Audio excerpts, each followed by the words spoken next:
सोडलं. जगाच्या पाठीवर सगळ्यात जास्त दुःख आणि संघर्ष कोणाच्या वाट्याला आला असेल ना तर तो छत्रपती संभाजी राजा आहे. लहान असताना ज्याची आई त्याला सोडून गेली तो शंभू राजा आहे. जिथं वडिलांचा मायेचा हात आणि आधार हवा तिथं वडील ज्याला सोडून गेले ना तो शंभू राजा आहे. नवे नवे तर जगाच्या पाठीवर एकमेव राजा आहे की ज्या राजाची एकदा नाही तर दोनदा चिता जाळण्यात आली ना तो शंभू राजा आहे. तो शंभू राजा आहे.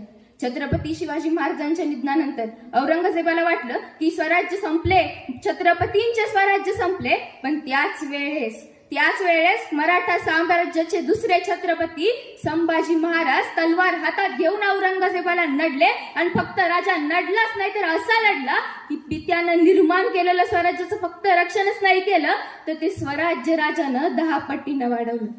स्वर्गाची वाट कशी असेल माहित नाही, पण ज्या रायगडावरती ज्या देवाची पावलं पडलीत ना त्या रायगडाची वाट मात्र स्वर्गापेक्षा कमी नाही. कधी जर स्वर्ग बघायचं